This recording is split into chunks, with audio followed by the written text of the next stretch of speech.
It's the Go Gopher Podcast with Mike Grimm, episode number 151. I am Mike Grimm, voice of the Golden Gophers, and welcome back to the podcast. The Golden Gopher football team is headed to North Carolina to take part in the Duke's Mayo Bowl against Virginia Tech on Friday, January 3rd.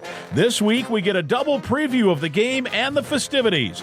First, the longtime radio voice of Virginia Tech football is Bill Roth. He's one of the most respected broadcasters in America. It's my pleasure to welcome him to this week's show, and trust me, you're going to love hearing from him as he gives us the latest on the Hokies, both their tradition and what's going on now. We'll also hear from Duke's Mayo Bowl Director of Communications and Marketing, Miller Yoho. He'll guide us all through what to expect on Bowl Week in Charlotte. Our Go Gopher podcast is presented by alumni-owned Sunbelt Business Advisors and True North Mergers and Acquisitions. If you're a business founder planning to exit your business, start by contacting Sunbelt Business Advisors and True North Mergers and Acquisitions. Sunbelt serves more businesses up to $5 million in revenue than anyone, and True North M&A serves companies with revenues up to $150 million. Get a confidential, no-cost, no-obligation business valuation started today. Make the most of your life's work. Visit sunbeltminnesota.com or tnma.com today. Affinity Plus Federal Credit Union's also a big sponsor of the Go Gopher podcast. Life math is complicated, and Affinity Plus Federal Credit Union makes it easier with local financial experts available to help in person or virtually. Go to affinityplus.org/Go Gophers for more info. Again, that's affinityplus.org/Go Gophers. They also have an award-winning mobile app, so check that out as well. Longtime Gopher sports supporter Cub is a proud sponsor of the Go Gopher podcast. In a hurry, don't worry, Cub delivers. Get fresh meat, produce, everyday essentials, and more delivered to your door. Cub is the official grocer of the Golden Gophers and proud to support Gopher athletics for over 20 years. The Go Gopher podcast is also presented by OnX Maps. Find out how to download the OnX Fish app for free by listening to the Go Gopher podcast. We're also podcasting episode 151 from the Aquarius Home Services studio. We invite you to subscribe to the Go Gopher podcast. It's free to do so, and you can go back and listen to previous Go Gopher podcast. Last episode, for example, we spoke with Golden Gopher women's basketball coach Dawn Plitzawhite, whose team's off to an 11-1 start and headed into the holiday break. Go back and have a listen there. This week, we're talking Golden Gopher football. We're getting a big-time preview from the Duke's Mayo Bowl in Charlotte, North Carolina, where Minnesota takes on Virginia Tech. And we'll take a look at the Hokies from their legendary radio voice, Bill Roth, when we come back. I'm Clay Geary, walk-on turned scholarship wide receiver for Gopher football. And I'm Ben Utek, U of M alumni, Super Bowl champion, and Tony Dungy Uncommon Award winner. We understand championship culture, which is why we're part of the True North family of companies. True North invests in only elite teams, like the champion team at Sunbelt Business Advisors, Minnesota's largest seller of companies. To learn more about True North and our diverse family of independently owned companies, visit TrueNorthEquityPartners.com. When we say that Cub milk is the freshest in town, we mean it. Less than 48 hours from farm to store fresh. We guarantee 7 days or more of freshness. It all starts with local dairy farmers who take great care in making sure all the cows are happy and healthy. We support local farm families 365 days a year. And that makes our milk even more delicious. So you always get the freshest milk and the biggest smiles. It's episode 151. It's the Go Gopher podcast with Mike Grimm. The Golden Gopher football team is getting ready for the bowl game in Charlotte, the Duke's Mayo Bowl. It's January 3rd. It's a Friday night game in Charlotte, and the opponent is Virginia Tech, one of those new age blue bloods, I like to call them, because they have had such good success over the last 2.5 plus decades, and someone that I go back a long ways with, in fact, is their radio voice, the legendary Bill Roth. And Bill has been kind enough to join us here on the podcast. Bill, great to chat with you. Well, Mike, it's great to see you, number one, and thank you for the kind introduction. But yes, I met you way back in the 90s in Southern California at well, at the time was called the Sportscaster Camp of America. It's amazing. And you and a lot of really talented young people were there. And now to look back 30 years later to see the success that each of you is having is really, really exciting for us. We felt like we were old 30 years ago when we were visiting with you. So imagine how we feel now seeing you have such incredible success. I know folks in Minnesota love you and the Gopher Nation loves you, and they're lucky to have you because you've worked so hard over the years to build your craft. Yeah, it was fun. I was a sophomore in college, I think I figured this out. It was 1991, and it was this thing called the Sportscasters Camps of America. And the year I went, they had speaker, Bob Costas spoke, Ronald Reagan spoke. Remember, Ronald Reagan was at one time a sportscaster in my home state of Iowa at WHO Radio. He did Iowa Hawkeye football and then did the recreation of games with the Chicago Cubs, I believe, where you'd get the teletype. And he talked about that then. Joel Myers was there. But as part of it, they also had camp counselors. And the great Mark Boyle from the Indiana Pacers and the great Bill Roth from Virginia Tech were my two counselors. So think about the great advice I got from you guys that week. Thanks. I remember that week vividly. I do remember President Reagan saying at the time, he said, I was a very successful actor and I was a very successful governor of the biggest state in the country. And I was the president of the greatest country in the history of the world. But the best job I ever had was being a sportscaster. Right. Do you remember that? I do. Absolutely. Absolutely. He said that was the most fun he ever had. He said, I could have done that for the rest of my life and been very happy. And I think everyone in the room appreciated his candor, and I think we can all relate. Yeah, absolutely. I was just thrilled because it was not an inexpensive sportscasters camp, I will add, that my parents, and I owe them a tip of the cap, that they approve such an expenditure, because at that time that was not an easy expenditure, I'm sure, for my parents to say, hey, send this young guy out here to California to who knows what. And it proved valuable. There was a 3-ring binder, if you remember. It actually wasn't a 3-ring binder, it was just a notebook, but there were some play-by-play charts in there, and I used those for a while when I first started doing high school games. I've now since updated those, but I still have that at my mom's house. That book is still there, and but for several years I referenced it because there was a lot of good resource to that. And then you and I had stayed in touch. I remember even in college calling you as I graduated. I had a chance to get into radio, into sports or TV, and I remember you may not remember it. I said, "What do you think I should do?" And you said, "Well, do you want to cover fires at 3 a.m, or do you want to do play-by-play?" And I said, "I think I want to do play-by-play." And he said, "Well, go into radio." We were all lucky you made that call. It was pretty good. Yeah. But so here we are. You and I have stayed in touch at different events, banquets, and different things. And the Gophers and Hokies played in basketball here a few years ago in Minneapolis, and so it'll be fun. These two teams have never met before, Bill. Virginia Tech and Minnesota in football. You think about all the years of games, both programs well over 100 years. It's pretty remarkable that Friday, January 3rd, will be the first time the two teams play. I know, isn't that crazy? You know, Tech has not played a lot of Big Ten teams over the years, and the majority of them have been in bowl games. There was a couple of, Tech played an Ohio State series a couple of years ago, and they played Purdue a few times. But for the most part, any Virginia Tech versus Big Ten football games have been in bowl games, and they've all been pretty good. They've all been very memorable, and with the one exception of the game at Yankee Stadium a few years ago against Maryland, they've all been really exciting and dramatic and close.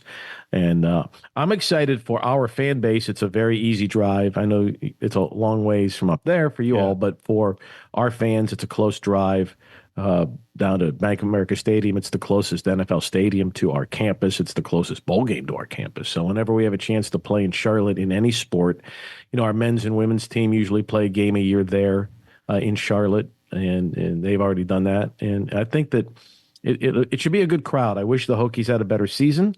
I think I can speak on behalf of our coaches and players and fans, but it's a great bowl. It's a really good city, and the stadium's awesome, and should be a good game. Yeah, I was going to ask you about that because it's less than a 3-hour drive, right, from Blacksburg to Charlotte, or roughly a little under 3. So you'll have, and then I'm sure you've got alums that have settled in Charlotte. And I noticed on your webpage it already says that the Virginia Tech allotment is sold out. So the Gophers are going to be going into what will be a pretty good, maybe a road environment here for a bowl game.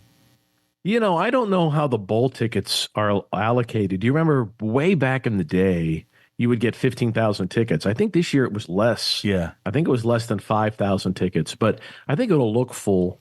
There'll be a lot of maroon for sure. Yes, I think we can agree on that, right? No doubt. Some orange and some gold with that maroon, but maybe more orange than gold. What is the bowl like? What will Gopher fans, and you've been in Charlotte, as you mentioned, a lot for whether it's basketball, football, ACC events, and this bowl game. Gopher fans, Vikings fans were in Charlotte for the Vikings a few years ago, so some of them cross over. But what kind of things can Gopher fans expect out of Charlotte as a host? Well, I think one of the great things about Charlotte as a bowl destination, boy, I sound like I'm with the Convention and Visitors Bureau, doesn't it? Right. But Indianapolis has a downtown center, and Nashville has a downtown center, and Charlotte is like that. And so in Charlotte, by the way, it's called Uptown Charlotte, not downtown. Yeah, how about that? They're very sensitive to that over there.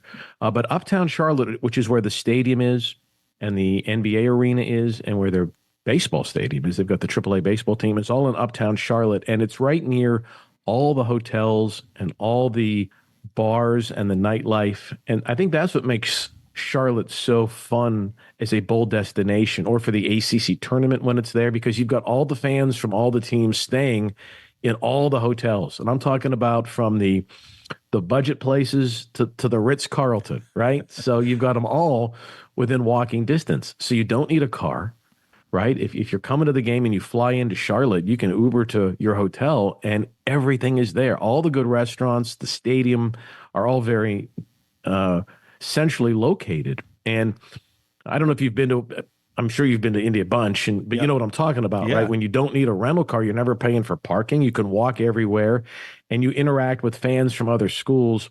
That's what makes the ACC tournament really cool there. That's what makes this bowl game. And we do I've done it a couple of times on TV. They do the Duke's Mayo kickoff game there as well. So they do a preseason and a postseason bowl game, so to speak, right there at the Bank of America Stadium. Wow, that's awesome. Let me ask you this before we get into the specifics of this 2024 Virginia Tech team. Way back, those 33 years ago, we talked about when you and I first met, and you were a young broadcaster out of Syracuse, just a few years into Virginia Tech, and I was still in college. Virginia Tech at that time was a pretty good school. I think they might have still even been in the Metro Conference for basketball, maybe. And when you and I talked there, if I'd have told you you'd be doing 4 Sugar Bowls, 4 Orange Bowls, 5 Gator Bowls, a national championship game, Frank Beamer would be a Hall of Fame coach, what would you have thought, and how much fun has that ride been for you? Boy, am I lucky. It is been an amazing ride going back to the 80s. And Coach Frank Beamer had a lot to do with it, and his staff and our fan base. But it's been great. I've been very lucky to be at a place where, for the most part, the teams have been really successful, and the fans have been great. We've sold out every game the last few years. In fact, I've said this not this year, but after last year, I said Virginia Tech.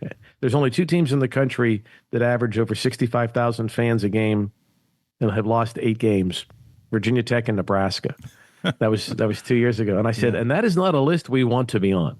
However, it goes to show the passion that our fans have for our team. And I think that it's a statewide type of thing. Virginia's the biggest state in the country without a pro team. And so we're kind of like Virginia's pro team, even though the Commanders are a factor in D.C. and the Wizards and the Caps and the Nationals in Washington. But in terms of Virginia teams, there's no major league sports in Virginia. So Tech football specifically has kind of filled that void for a generation or two of young fans throughout the Commonwealth of Virginia. Yeah, and what are some of your? Give me 2 or 3 of your most favorite memories calling Hokie football.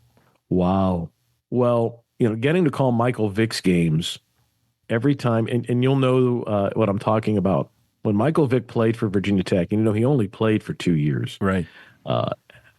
You would never read a drop-in card or a live read when Virginia Tech was on offense because you had, you know what I'm talking about? Yeah. You felt like Yeah, we have to talk. We have to call the play because something incredible is very likely to happen. So, working with Coach Beamer obviously was up there. There have been so many incredible games from Virginia Tech's standpoint. Some epic games with Miami with so much on the line, both at Lane Stadium and down at the Orange Bowl. Major bowl bids and conference championships on the line. We were talking about the other day. It was the 22nd anniversary of the Virginia Tech Miami game when Willis McGahee had 6 touchdowns, which is a school record for the Canes, and they had all these NFL Hall of Famers on defense, and the final score was 56-45. And I remember saying, now you look back on it, and I'm like, how in the world did Virginia Tech score 45 points with, Sean Taylor and like they got like 9 NFL Pro Bowlers out there out of 11 starters. I said, how did they score 45 points? So those were the days. So, any game at Miami is memorable, and working with Frank Beamer for 20-something years was really incredible for me. 27 years with Coach. Wow, that's amazing. How about this 2024 version of the Hokies? 6-6, the record. PJ Fleck made reference to the fact as he had a quick scan of the schedule. 5 of the 6 losses were by 1 score or less, so lots of close games, which I'm sure created some interesting discussion amongst Hokie fans. Tell me about this year's team. Well, I think coming into the season, there was a lot of hype, and there was a lot of expectations. And as Virginia, by the way, all Virginia Tech fans can quote that record in 1-score games to you, Mike, just so you know. Yeah. Had no lack of input from our fan base on that regard. But, after the 9th week of the season, I think this kind of shows you where they were. After the 9th week of the season, had you stopped the game at the 2-minute media timeout of the 4th quarter, with 2 minutes to go in the game, had we stopped it then, Virginia Tech's record would have been 8-0-1. Oh, my gosh. They were ahead in 8 games and tied with 1 with under 2 minutes to go, but only won 4 of them. So there were the 2 overtime losses. There was the loss at Miami, which, if you recall, Virginia Tech thought it had won the game on the final play. That was the first game I've ever done where Tech was leading after the 4th quarter and lost it. Yeah. Because the scoreboard review, had right? already, it went to review for about 4 minutes, and it was crazy. Both teams, it was the only football game I've ever done where both teams stormed the field thinking they had won the game. And they came back from that Miami loss and won 3 in a row, but then they were really inconsistent down the stretch. They did not play well in the second half. They had a 21-3 lead at Syracuse with 7 minutes to go in the 3rd quarter, and Syracuse ended up scoring 38 points. And so the defense kind of collapsed there. They didn't play well there. They didn't play particularly well in the game at Duke and lost. Now, both Syracuse and Duke won 9 games, but I think coming into Virginia Tech was favored in 10 of its 12 games. The only 2 games that Tech was not favored to win this year was Clemson and Miami. But they have played a lot of close games. They're usually decided in the final 2 minutes or overtime. At least that has been the case during the regular season. So, yeah, but you are what you are, right? To say Bill Parcells, right? So you're 6-6. But you know how close you could have been to having a really memorable season. What was a key, do you think, in terms of not being able to hold those leads late? They, at Vanderbilt and Syracuse and Miami, and they were ahead at Clemson at the half too. Virginia Tech was winning that game at halftime, not getting defensive stops in the second half. Very often. And you can look at the statistics if you're really into it. They were very good in the first half on 3rd down conversions. You'd see the other team would be 0 of 5 or 1 of 6, something like that. And then at the end of the day, the other team's 9 of 14. I don't know if they wore out or if they had scheme problems, but in any event, the second half really doomed this team. They had the 2 overtime games where they couldn't stop. They couldn't stop Vanderbilt. Now, as we know now, Diego Pavia ended up being a really good player for Vanderbilt. That was in week 1. We didn't know how good Vandy was going to be. Right. Vandy turned out to be a good team. That's our... Yeah. That's been the thing. They couldn't get second half stops. Yeah. And so from that standpoint, and now in today's day and age, back in the heyday, nobody would have worried about transfer portal or opt-outs or guys not wanting to get hurt for NFL draft status, all that stuff. But in the new age of college athletics, that is an issue. So as we talk right now on this Thursday morning, and obviously we're weeks away from the game, so things can certainly change, what do you think the situation will be for the Hokies in regard to what kind of a team will they be able to field against the Golden Gophers in Charlotte? Well, as of December 12th, Virginia Tech has 14 players in the portal, which is not that high of a number. There's several teams in our league that are higher than that. In fact, many teams nationally are higher than that. But 5 starters that probably would have started in the bowl game.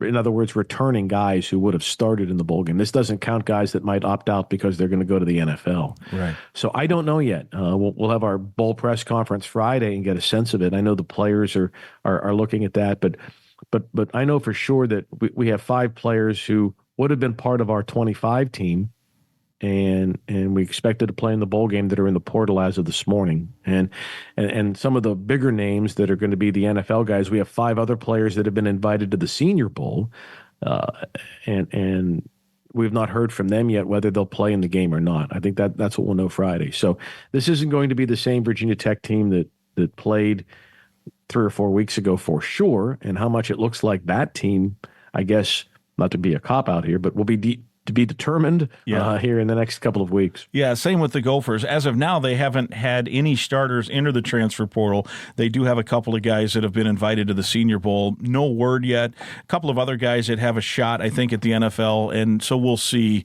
It would not be a shocker by any stretch if a few of those guys chose to start getting ready for the draft. There have been a couple of announcements. The quarterback, Max Brosmer, says he will play in the bowl game, and one of the tackles, Quinn Carroll, who's also played some guard in recent weeks, will also, he's announced he will play. So we'll see who all shows up and how it goes and where it moves from there. But that's the new age that we're in.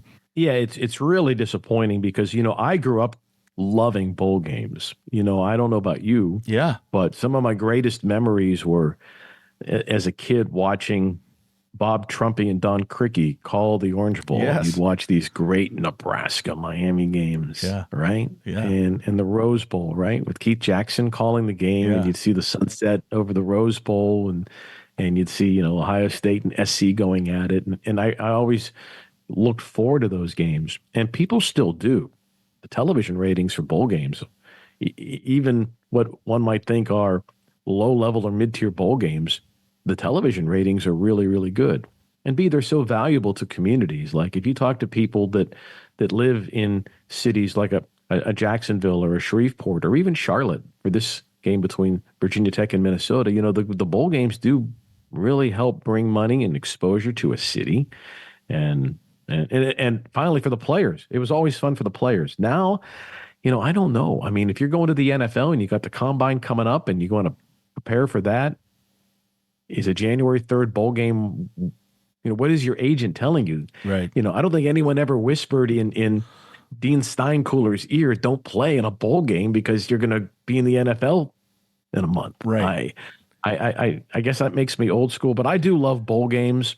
I don't own a Mayo covered polyester jersey or jacket, but I've had the Duke's Mayo. Have you had a chance to enjoy it yet? I have not. It's not a big Midwestern mayonnaise. I guess it is available in some grocery stores, including one of the sponsors of our podcast, Cub, which is the major grocery store here in the Twin Cities. Okay, so it's mayo with a little kick. Yeah, is that right? Okay, I'm gonna have to try some. I am a fan. So here's the deal. Yeah, we're gonna bring. So this is kind of our region. So you bring your radio crew down. We're gonna get you some Duke's Mayo. Yeah. We're gonna get you some Bojangles fried chicken and biscuits. Yeah. We're gonna get you some real sweet tea. Yeah. I'm in. Fair? I'm in. All right. Yeah, absolutely. Well, Bill, that's awesome. A great update, and I'll look forward to seeing you in Charlotte, and glad to here in a week or two to come on your podcast, and we'll have some fun with that too. Wonderful. Thank you, Mike. All right, he's the great Bill Roth from Virginia Tech. We want to thank one of our sponsors, Affinity Plus. It's your local credit union proudly serving Minnesota since 1930. If you're a current Gopher student or a proud Gopher alum, you are eligible to join this financial that wants to build a meaningful banking relationship and put you first. Meet with a local employee at any of their branches statewide, including right off campus in Minneapolis and University. To learn more or find other ways to connect, here's the address. Visit affinityplus.org/Go Gophers. That's affinityplus.org/Go Gophers. Affinity Plus Federal Credit Union, federally insured by NCUA, people-centered banking, perfect for Gophers. Also want to tell you that ice fishing is here. You probably know that. And it's time to hit the frozen waters with OnX Fish. The Fish app is the most comprehensive fishing tool for increasing your confidence on ice. Use OnX Fish to find new places to fish and sort lakes by species, abundance, trophy, and keeper potentials. OnX Fish also shows you hot spots,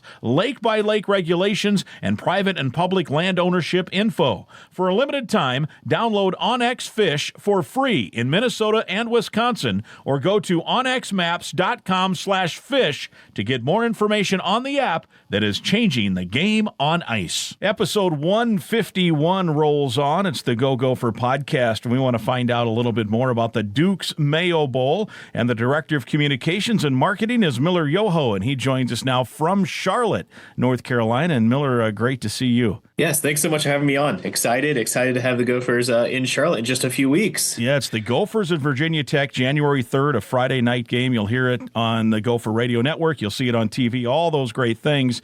Miller, I guess first, let me ask you, you had, I guess, a couple of options probably here to pick Big Ten teams. What was attractive to the bowl committee in relation to the Minnesota Golden Gophers? Well, it's always a process. And Selection Sunday, I've been doing this 11 years. When I started, I have hair. No one can see this because it's audio visual, but I do not have hair anymore. And I think Selection Sundays have done that to me. But this year was pretty straightforward. The process is different for every conference, but for us, it boiled down to Minnesota was excited. We heard from alumni, we heard from coaches, we heard from administrators. It really felt like Minnesota wanted to come to Charlotte, and we've seen that since, and know that we can provide a really unique opportunity for Gopher fans coming down for a bowl game. And we want to be a celebration of a great season. And I think that we have one of the more unique games in terms of what people have seen probably online or on TV. And I can tell you what you see is only half of it. And I couldn't encourage people more to come experience what we have planned for you. Yeah. And what I like about this is the Friday, January 3rd date. It's a standalone kind of all by itself game. It gets by the Christmas. The Gophers in recent years have played a lot of games right around Christmas, and people sometimes don't want to leave home at Christmas, right? They have family and friends, and this kind of fits. I hope a lot of Minnesota fans take to heart the idea that this is a good travel time too. Yeah, it used to be that you didn't want a game after New Year's Day. That was always the CFP or New Year's Six Bowls. But now with this new system, it's opened up so many new possibilities. And for us, as soon as we got our date of a Friday night at 7:30 in primetime, we couldn't be more excited. We have a ton of amazing activities planned starting Thursday. The game's Friday, but also we have Charlottesville. If you haven't been, it is walkable, clean. It is a great city to spend time in. And I know thousands of fans will probably stay afterwards just to be able to be here for the weekend and see everything we have to offer. Yeah, no doubt. Give us a few little tips on that for Gopher fans who choose to travel. Hopefully there's thousands of them heading to the south and to the east. What does Charlotte have to offer for those that maybe haven't been there? Well, the first thing is if you want to feel like you're a local, downtown is called Uptown. I know that's very odd, but it was started on a hill, so we call it Uptown. So that's what you refer to. And what we encourage people to do is that there's no need for, unless you're driving in, if you're flying in, park your car, like do an Uber or whatnot. It is a really unique, and it's a fun thing about our city. And there's a few like this, but in terms of bowl games, there's few that have an NFL stadium in the middle of the city. So every hotel in Uptown you can walk to, there's hundreds of restaurants, there's entertainment, there's all that. And then if you're doing extended time, there's so many cool neighborhoods like South End or Plaza Midwood, just kind of each a different little flavor. They're all within 10 minutes of that Uptown area. For us, we have events starting Thursday night at our Fan Central, which is right in the heart of Uptown in a bar district called the 5th Street District. And then we roll into Fan Fest that day of, which no need to tailgate. We have everything. Duke's Mayo is bringing all the good food and all that stuff, and then we roll right into the game at 7:30. Yeah, it should be fun. Virginia Tech, of course, one of the I kind of call them one of the newcomer blue bloods here in the last 2.5, 3 decades in terms of what they have been able to accomplish. And with them, it's a 2.5, 3-hour drive. So Gopher fans need to show up, right, if they want to have some noise in the stands. And off the top of my head, I believe Virginia Tech is 2-0 in the bowl game, at least in the past 10 years. So they have a little streak going, and there'll be a little bit of competition to see which color, maroon or burgundy, is everyone's favorite. Yeah, right. We got maroon and gold here, and then I guess maroon and orange with Virginia Tech. So hopefully more gold. Yeah. We had a conversation with our the people who build the creative for the stadium. Is like, we just got to lean into the secondary colors. This is going to be very confusing if we go with primaries. Yeah, for sure. No question about that. A lot of people in terms of the football team itself always wonder what kind of things they'll be doing during the week. I think the Gophers, as of now at least, I think they get in on Monday of game week. So what kind of things will the team, obviously they'll be practicing and those kind of things, but the Bulls usually put on a few events for the club too. What will they be taking part in? Well, first off, we want the players to have the best experience possible. That's our number one goal. And we try not to overprogram it, so there's no rubber chicken dinners or things like that. We try to make it as fun as possible for them, and knowing that they're here to celebrate with each other. But for us, it really boils down to 3 things. The first of those is a shopping trip to Belk, the flagship store, which people might remember as a title sponsor. They're still a partner of the Bowl, but the players actually get to go in, shop. We see a lot of people doing like their Christmas shopping or buying family gifts. And it's actually one of the more impactful things because they're able to pick their own experience. And you have guys I've seen, I believe it was 2014, like Hudson Mason, the Georgia quarterback. He knew he wasn't going to the NFL. He bought himself like 4 suits for job interviews. And it's just like, and then you have some guys who are 18 coming in and buying like air fryers for their dorm room. It's just like such a variation. It's such a cool experience. They also do community service at our Second Harvest Food Bank, which is secretly among the Bowl staff who we judge is going to win which team, as they go back to back, which team can pack. It's like, I think it's 2,000 bags of food for local students. So we see who has the best teamwork, who works efficiently. We never let quarterbacks or receivers hold sharp objects. That's one rule. We've learned over the year, no bad things, but we've made clear that. And then our kind of premier experience, and Ryan McGee from ESPN always writes about this, because unless you go and see it, and if you're in town, I certainly encourage you, Mike, is they go to the Speedway and we put them in NASCAR, like in the cars, and they go 160 miles an hour, 3 laps around. And unless you've seen, like, it's part of our culture down here is the racing, unless you've seen how big a space that is and how fast these cars go. A lot of times you'll see folks who haven't seen NASCAR before get off the bus, the team bus, and their eyes get big because they hear it before they see it. And then my favorite thing is seeing those 300-pound guys go in and out of the window. It is great. God. It is.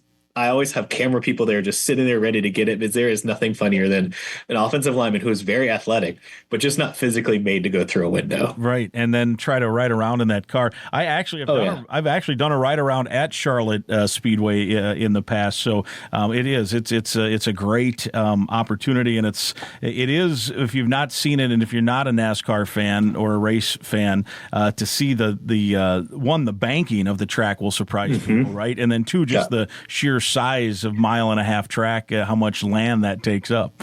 It's really incredible. And I go there, I take my kid every year to a race, and every time it's like Disneyland for like the senses, because you smell, you hear, you see. It's just it's such an incredible sport in person, and it's a fun way to introduce these players to it. And we consistently get incredible reviews from players, coaches. Everyone loves it. I would think too, video, right? There's some great video that comes out from that day. Yeah. Oh, yeah. A lot of screaming in the car. We always encourage the team video people to put a GoPro in on whoever's your most boisterous athlete. Stick a GoPro in front of them, make sure they're mic'd up, and you're going to hear some high-pitched screaming. Who will the drivers be? Who are the experts that get to take these guys around? So we work with NASCAR Racing Experience on that. So these are like drivers who do it professionally. So it's not necessarily the people you're going to see in NASCAR, but these are guys who have decades of experience. So it is very safe. We always make sure of that. Number one thing, going back to the knives and the receivers, this is a very safe. We've had no issues, anything like that. So it's local people who work for this in a living. Yeah. What day of the week is that? Off the top of my head, I have to go look. I'm still kind of general. We're still in just announcing the teams, but it will be, I think it's probably either the second or third day they're in town. Awesome. And a lot of people are also intrigued, and maybe you don't know the contents of most teams get a swag bag for a bowl game. Do you know what you mentioned, the shopping trip? Is that the biggie? Yeah, that's it. And also, like, we do like Theraguns. But we found that the Theragun is appreciated by the sports med staff because, strangely, the Theraguns, like the massage guns, always go walking from their training rooms. So they always appreciate that all the players get their custom own ones.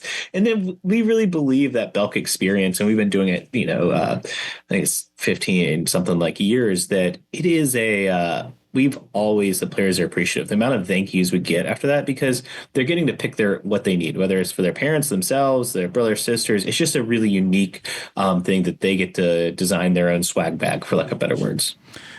Tell me about Duke's Mayo. Now, it is here. We found out that, in fact, a sponsor of this very podcast, one of the big Gopher boosters, is the big grocery chain here in the state called Cub, and they do have it, so people can go buy it. So we encourage that. But we had prior to you, we had the Virginia Tech radio broadcaster Bill Roth, who's obviously from that area and has been around Charlotte and other places, and he said that he's a big fan of Duke's Mayo, and he tipped us off a little bit on it, and maybe this can help the growth in the state of Minnesota. So tell us about Duke's Mayo.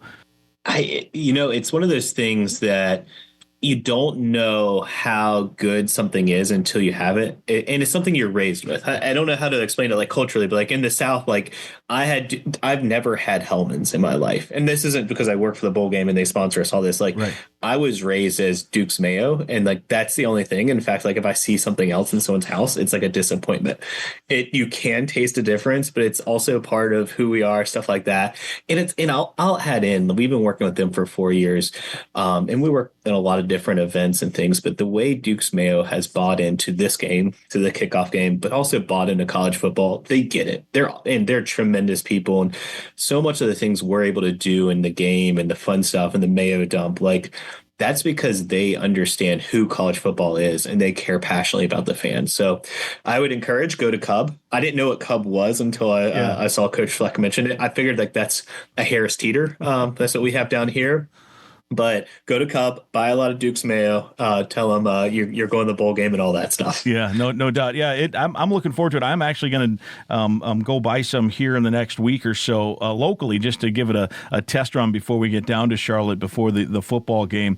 And of course, you mentioned the Duke's Mayo dump on the head coach. The winning head coach gets a bucket of Mayo dumped over him. We've seen the highlights. I've noticed some coaches in recent years have decided to wear a hat. Was it Michael Loxley who had the big hat on and tried to deflect it a little bit? I didn't know this until a few weeks ago. It was one of his, I believe, former players started that company. So it was a way for him. I thought it was just cool to do. I thought it was really fun, nice thing.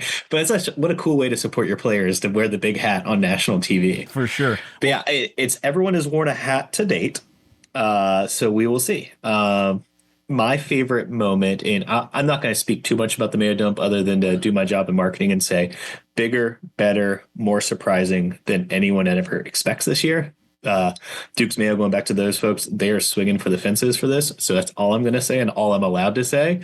Hint, hint, nudge, nudge. But my favorite part of the Mayo dump is generally, and Neil Brown did this last year, they walk back to the locker room. It's about a 50-yard walk to their locker rooms back of house. And it is like both the happiest and the most dejected walk, because they've just won a football game, but also like they're covered in mayonnaise and no one wants to touch them. So it's like there's like kind of walking, and like sometimes you'll just see a trail of footsteps of mayonnaise through the stadium. It is by far one of the best college football traditions that, and give credit to like Idaho Potato Bowl, all that, but the dump and then adding the mayonnaise, it's wildfire, and a credit to the Duke's Mayo brand. Yeah, and an instant, a viral video always, right? In Sports Center and everybody else shows it. And thank goodness it's a video, because I'll say this to your audience, it smells so bad. I like mayonnaise. I've said that before, but like the amount of mayonnaise being dumped, and my job is to sit at the coach's feet, it smells so bad. Well, we'll see. Hopefully it's PJ Fleck from a Minnesota perspective, and he was on record this week saying, double it. If we win, I'll take whatever you want to dose out. So I'd take him up on the offer. We certainly will keep that in mind with Coach Fleck, and he's been incredible. Where he's lived up to everything we've heard about him, and one of the reasons we're really excited to have Minnesota. Yeah, for sure. Now he does not wear hats very often, and he's shaved head like you are, so there's a chance he may take it straight onto the noggin there. Look, we would absolutely love that and encourage it. Yeah, very good. Well, hey, Miller, awesome info. Give us the webpage. One, obviously, if people want to buy tickets, I know the Gophers are encouraging people to buy through them, but if they maybe want different seating locations or what have you, ticket info and just general info that you've given, but where people can go kind of as a clearinghouse for info on the bowl. Yeah, absolutely. DukesMayoBowl.com is kind of the home to everything. Certainly buy through the university's allotment, but if you're looking to buy around, I think, or I do know Minnesota's on the south side of the stadium. So purchase along there, and Ticketmaster is always the best place for purchasing tickets. All right, very good. Awesome info. We thank you, and we're looking forward to bringing a bunch of Minnesotans down to, it's -2 as we are talking right now in Minnesota. So we're going to be in the 60s today, I think. It's going to be great. That's awesome. And no promises for game day, but it's going to be nice here. Dish us up a nice day for sure. Thanks, Miller. Thanks. All right, he's Miller Yoho, Director of Communications and Marketing for the Dukes Mayo Bowl. This is episode 151. My thanks again to Miller Yoho from the Dukes Mayo Bowl for giving us the lowdown on Uptown Charlotte and much more. Can't wait for Gopher fans to get to North Carolina and watch that game against Virginia Tech. My thanks also to the great Bill Roth, the voice of Virginia Tech football, for giving us details on the Hokies team this season and, of course, their great tradition. I hope you enjoyed hearing both of those conversations as much as I enjoyed being part of them. Episode 151 is presented by Sunbelt Business Advisors and True North Mergers and Acquisitions. If you're buying or selling a business, visit sunbeltminnesota.com or tnma.com. We're also partnered with Affinity Plus Federal Credit Union, a locally member-owned full-service financial invested in you. You can learn more at affinityplus.org/Go Gophers. That's affinityplus.org/Go Gophers. And Cub is a proud sponsor of Gopher Athletics for over 20 years and proud to support the Go Gopher podcast with Mike Grimm. Cub, bigger savings on the items you love. OnX Maps also sponsors our show. Again, I'd invite you to listen to past podcasts, and please right now click that subscribe button to the Go Gopher podcast. It's free to listen and free to subscribe at any time. And please share the link to the podcast with others so they can subscribe and listen as well. And if you enjoyed the podcast, please let us know with some positive feedback on your social media channels. We'll talk again next week.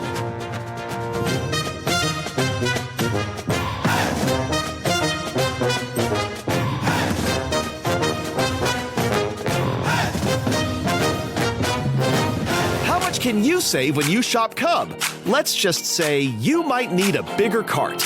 We've lowered prices so you save more. On Essential Every Day, it's easy to see the savings. Across the aisles, from pantry products to frozen foods to delicious dairy and more. Your family will love it, guaranteed, or your money back. Shop Cub and save today. My Cub, my way. See store for details.